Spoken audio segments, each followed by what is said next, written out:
Muy buenas tardes, soy Gensi Benjo Cruz.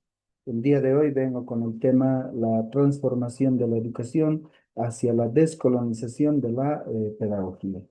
En ese sentido, pues es importante contextualizar, ¿no? Eh, ¿Qué es lo que obviamente concierne con relación a la educación tradicional? Porque este es el punto de nuestra reflexión, de nuestro análisis, ¿no? Lo que es la educación tradicional y cómo, ¿no? Desde esta postura podemos transformar la educación, construir la descolonización de la pedagogía. En ese sentido, explicaré estos tres elementos importantes que hacen en sí a la educación tradicional. El primer aspecto tiene que ver cómo se reproduce en sí los conocimientos universales. En ese sentido, pues quiero hacer mención al autor Quijano, quien señala que la colonialidad del poder no se interrumpe, ¿no? con la descolonización jurídica del Estado, sino que persiste y se transforma en otras formas de dominación cultural, epistémica, económica, político, histórica, ¿verdad? En ese sentido, pues este enfoque nos muestra que el conocimiento impuesto es el único valedero, ¿no? Siendo además universal de corte europeo. En ese sentido, pues considera, ¿no? A los saberes ancestrales como una reliquia, ¿verdad? Aquellos conocimientos emergentes de los pueblos indígenas originarios, pues no tienen validez, mientras que el conocimiento universal, ¿no? Impuesto, un conocimiento foráneo, adquiere, ¿no? Rango de un conocimiento global, hegemónico, universal, que debe irradiarse en la diversidad cultural. En ese sentido, pues, pasando al siguiente punto, con relación a la educación hegemónica, y esta obviamente se produce, ¿no? Lo que es la ideología dominante, debo manifestar eh, que según Althusser y Appel, señalan que el aparato educativo contribuye de manera fundamental a la reproducción de la ideología dominante. Es decir, la escuela como institución central de la sociedad desempeña un papel ideológico claro.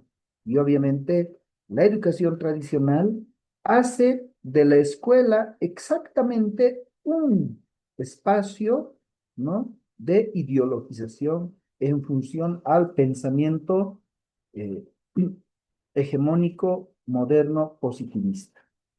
En ese sentido, la educación hegemónica pues cumple la función de producir y legitimar las jerarquías sociales existentes, ¿no?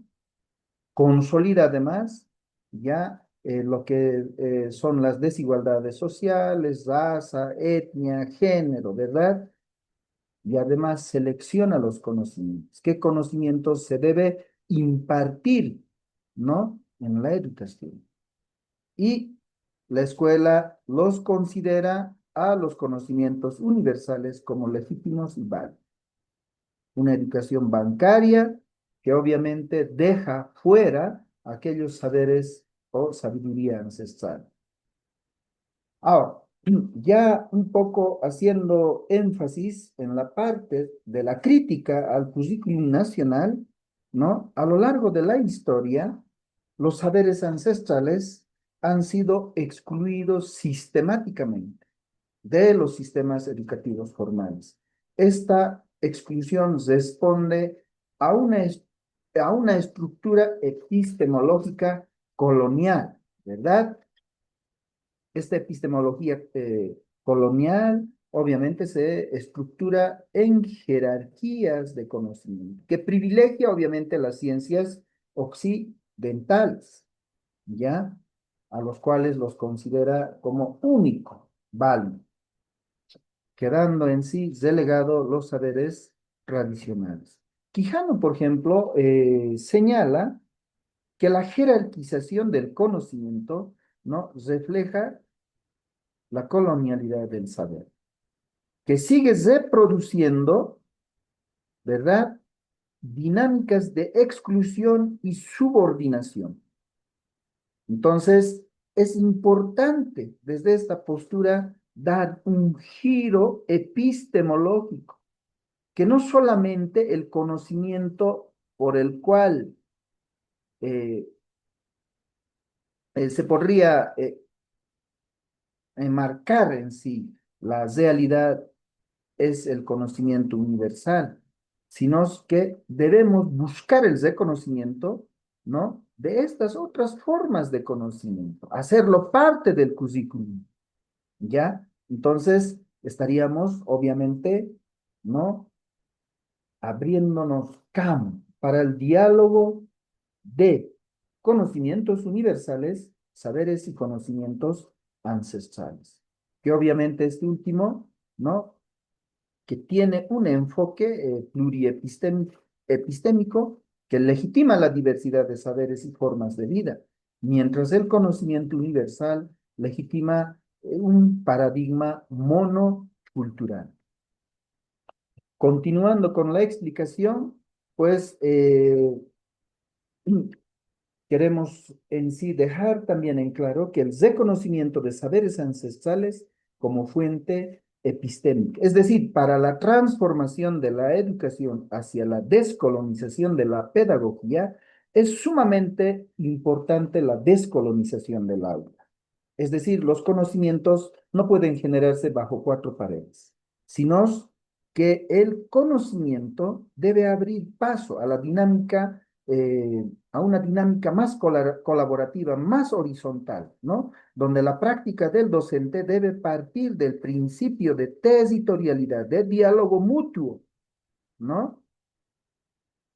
Es decir, valorar las experiencias de vida de los propios estudiantes.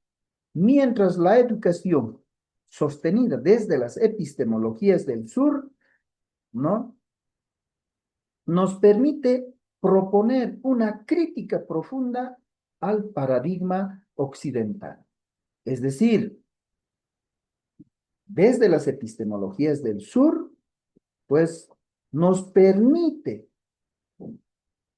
partir de aquellas experiencias propias emergentes de los pueblos indígenas, como son las cosmovisiones, prácticas de saberes de los pueblos indígenas, que durante siglos han sido sistemáticamente invisibilizados, fetichizados, marginados, ¿no? Como conocimiento propio de las culturas ancestrales. En ese marco, obviamente, eh, lo que nos plantea las epistemologías del sur, ¿no? Que el currículum debe ser abierto, debe ser flexible, profundamente contextualizado y sobre todo tener la capacidad de integrar, dialogar con los saberes locales y universales. Por lo tanto, lo que proponemos es una justicia cognitiva, ¿no? En ese sentido, pues, las epistemologías del sur, además, dentro de la lucha, ¿no? De la resistencia cultural, epistémica, ¿no?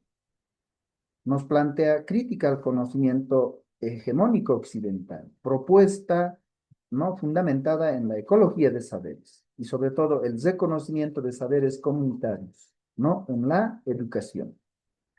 Finalmente, para terminar esta primera parte, quiero abordar la implicancia de la interculturalidad crítica, porque esta obviamente nos permite transformar la educación desde un sentido profundo, ¿no?